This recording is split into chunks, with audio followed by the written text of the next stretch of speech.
महाराष्ट्रातल्या उमेदवारांची पहिली यादी समोर आलेली आहे आणि 7 जणांची नावे या यादीमध्ये आहेत। पुण्यातून रवींद्र धंगेकर यांना उमेदवारी जाहीर झालेली आहे। त्यांची पहिली प्रतिक्रिया आहे। भाजपचं आव्हान आहे, सगळ्यात तगडा उमेदवार पुण्यातून दिला अशी चर्चा आहे। मोठी महाशक्ती आहे, महायुती आहे।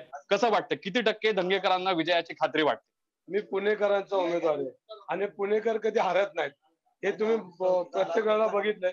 यावेळेला मी पुणेकर हारणार नाही, पुणेकर जिंकणार आहे। कसब्याच्या वेळी जी जादू आम्हाला बघायला मिळाली ती पुन्हा आता लोकसभेच्या वेळी पाहायला मिळेल अशी सगळी परिस्थिती तुम्हाला दिसते का? तसं पूरक वातावरण तुम्हाला दिसतंय का लोकसभेसाठी? पूर्णपणे पुणेकर रस्त्यावर येतील आणि माझ्यासारख्या सर्वसामान्य कार्यकर्त्याला विजय करतील। अनेक दिवसांपासून खरं म्हणजे चर्चा होती की काँग्रेसमधून कोणाचं नाव येईल। जेव्हा तुम्हाला आज अधिकृतपणे कळलं तुमचं नाव आहे तेव्हा काय पहिली प्रतिक्रिया होती धंगेकरांची? कुठे एक आनंद वाटतो की माझ्यासारख्या सर्वसामान्य कार्यकर्त्याला, एक छोट्या कुटुंबातल्या कार्यकर्त्याला काँग्रेस पक्षाने न्याय दिला, म्हणून काँग्रेस पक्षाचे मनापासून मी आभार मानतो।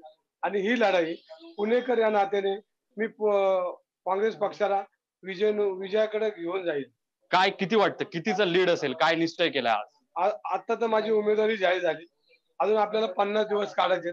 प्रत्येक आठवड्याला वेगवेगळं चित्र दिसेल आणि नंतर शेवटच्या आठवड्यात रवी धंगेकर विजय झालेले दिसेल। कितीचं लीड असणार, काय मनात विश्वास आहे? हे आता एक हळूहळू बोलणार आहे, एका दिवसात सगळं समजणार आहे। आपल्याला हळूहळू बोलायचं आहे। बरं, पण विजय 100% तुमचा होईल असं वाटतं तुम्हाला? हा विजय पुणेकरांचा होईल। मी पुणेकरांचा उमेदवार आहे आणि पुणेकर हरणार नाही त्यावेळेला। बरं, त्यावेळेला पुणेकर हरूच शकत नाही। बरं, जसं कसब्याच्या वेळी घडलं तसं पुन्हा यावेळी घडेल असं वाटतं का तुम्हाला? पुणेकर हरूच शकत नाही। पुणेकरांना 10 वर्ष फसवलंय आणि म्हणून पुणेकर आता फसणार नाहीत।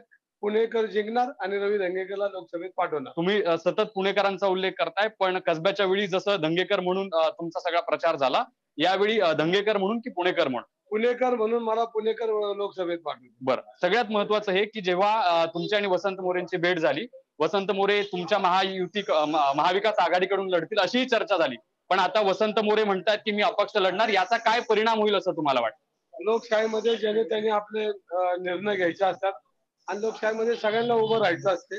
त्यांनी उभं राहायचं, त्यांचं स्वागत आहे आणि निवडणुका ते पुणेकर ठरवतील आणि शेवटी जनतेचा कौल हा सगळ्यांना मान्य। पण मतांचं विभाजन होईल असं वाटत नाही? मी लढणारा कार्यकर्ता, विभाजन हा माझ्यावर विश्वास नाही माझा। पुणेकरांनी एकदा ठरवलं की मग ते लोकसभेत कोणाला पाठवायचं त्यांनी ठरवलेलं आहे। आज लोकांची मानसिकता पूर्ण झालेली आहे, फक्त मतदानाची वाढ बघतात आणि पुणेकर त्यांचा कौल योग्य उमेदवार देतील। काँग्रेसमधली जी सतत अंतर्गत गटबाजी पुण्यातली चर्चिली जाते त्याचा फटका बसेल असं वाटतं का तुम्हाला? काँग्रेस पक्ष हा एक संघ पक्ष आहे। जोपर्यंत उमेदवारी जाहीर होत नाही तोपर्यंत एकमेकांमध्ये आपसात स्पर्धा असते, पण एकदा पक्षाने एखाद्याला अधिकृत उमेदवारी तर सगळे मिळून एकत्र काम करणार आहेत असा मला विश्वास आहे। आणि आम्ही मागच्या आठवड्यात बैठक घेऊन आमची चर्चा झाली, जो विजय करू हा निर्णय आमचा झालेला आहे। बरं, सगळ्यात महत्वाचं हे की जेव्हा ही सगळी निवडणूक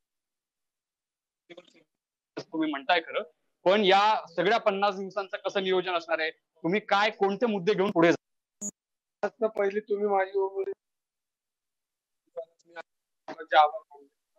तुम्हाला आठवड्याने मी सगळी माहिती देतो, एका दिवसात संपू नका आपल्याला।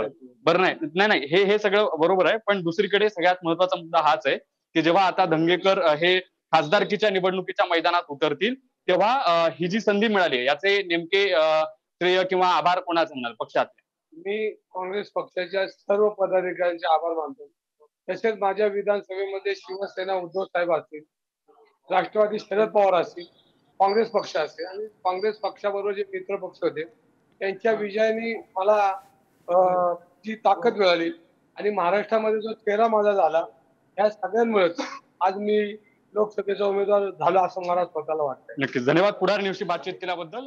तर रवींद्र धंगेकर यांनी उमेदवारी जाहीर झाल्यानंतर त्यांची प्रतिक्रिया दिलेली आहे, लोकसभेमध्ये जिंकणार अशा पद्धतीचा विश्वास त्यांनी व्यक्त केला आहे। Video journalist Nikhil Sami, Dnyaneshwar Chautmal, Pudhari news, Pune.